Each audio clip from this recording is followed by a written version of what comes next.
Let's go to Matt, who's on the line in Indianapolis, Indiana. Matt, you're on the Ken Coleman Show. Hey, Ken, such an honor to talk to you. Oh, the honor is mine. How can I help? Yeah, so recent listener to the show, love what you're doing, love the motivation that you have and the heart you have behind, helping people find their passion. And as I've been working through some of the steps, I find myself, I'm in the discovery stage, and my basically wall I keep hitting is, when I narrow down or I'm working to getting to that sweet spot, in a role, I start doubting myself. I start getting, doubting, is this the right opportunity, kind of getting stuck in my head, and just would love some help, kind of unpacking that. I love it. So we have to get behind why the doubt, and then we'll get into the other specifics. But the reality is you're doing the homework and you keep hitting the same wall, and it's the wall of doubt, which is usually some type of a lie, if not a 100% lie. Doubt's the cousin of fear, and we need to find out why the doubt. So why the doubt? Is it that you just simply don't think you can pull it off? Just be really gut level honest here. You got to name it.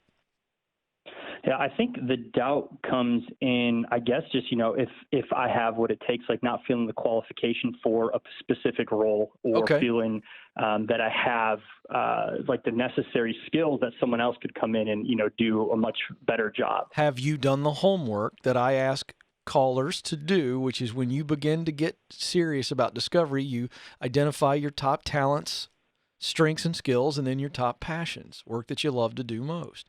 And when you listed out your top talents and skills, did you get some feedback from truth tellers in your life, people who aren't going to make you feel good, but will tell you the truth, whether it feels good or not?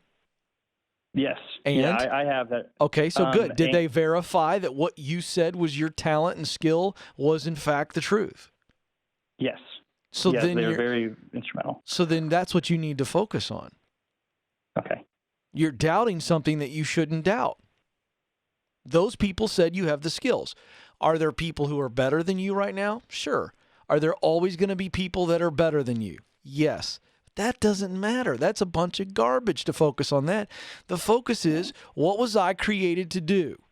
So what is the role that you're doubting, that we know you have the skill for? You may not have the qualification yet, but that's just a function of learning it and getting qualified. Am I right or wrong?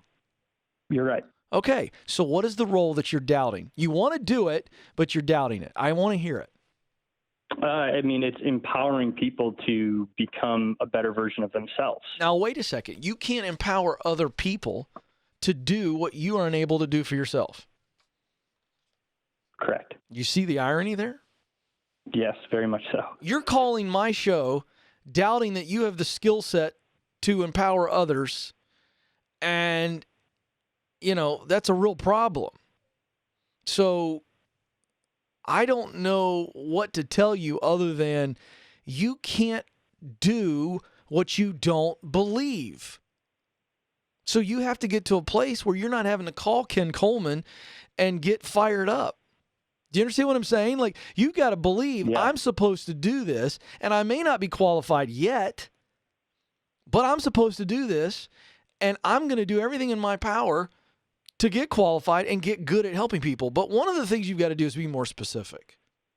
So how is it that you're going to empower people to be their best selves? What does that mean? Sure. For me, it's storytelling.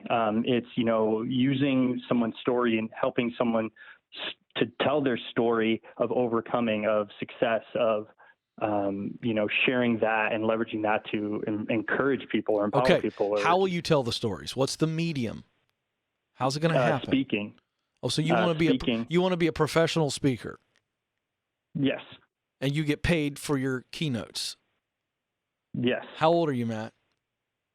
29. All right, you're 29 years old. What do you do for a living now? I work for a university in the Indianapolis area. Okay. And what do you do? I host a podcast within the university. You get paid full time to host a podcast for a university? Yes. How much do you make? Just over $40,000 a year. What's the podcast about? Business practices and, helping businesses kind of grow or tell their story to help other businesses. All right. Are you teaching on that podcast, or are you interviewing others and they're kind of the experts and you're just doing the interviews? I let them talk. I mean, I'm not an expert in business at all. I have no business background. Yeah, but wait so a second. I, Wait. But you want to tell stories, and so you're helping these other people come on and share their story. So you know what you need to start doing? Because this is a long way off for you to be a professional speaker. It's a long way off. Okay. Are you willing to do what it takes? Absolutely. What if it takes you 5, 6, 7, 8 years like it did me? It took me 8 to 9 years. Would you be willing to stay with it long enough?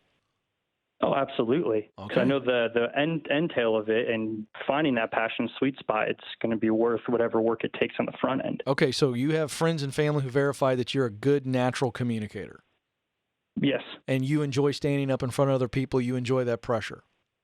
Oh, absolutely. I thrive off it. Okay, great. Now, so the good news is I think that is definitely a role that you could fill in your sweet spot, because there's multiple roles you can fill. So here's the honest truth. You are going to have to start to find a way to tell stories that equip people or encourage people. Do you see the difference? Equip is you gave me some practical things that I can do, or encourage is just more on the motivational, inspirational side. You gave me you lifted my soul. You understand the difference between equip and encourage, correct? Yes. All right, so you're in a position as a guy who does a podcast, you need to start taking what you've learned from others and start crafting your own stuff, and you better get out and start speaking.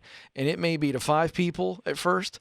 I'll remind you, Joe Hankin can verify, I'm staring at him right now, my first radio show was at 2 o'clock on a Saturday afternoon. I had to pay my way on, and the only person that was listening that first Saturday was Joe. You understand, Matt? Like, you're going to have to start small. Sure. And you're going to have to prove to yourself, because you struggle with doubt. So you've got to start right now getting out and speaking and sharing content that just encourages one person or equips one person so that you can fight this doubt, because you cannot do what you do not believe. I'm going to say it again. You cannot lift other people with storytelling if you don't believe that you can actually do it. And I'm glad you called. I really am, because I want to take on doubt on your behalf. But you better start believing, and the only way you're going to believe is if you begin to do it and see some results. And you're not going to see a lot early.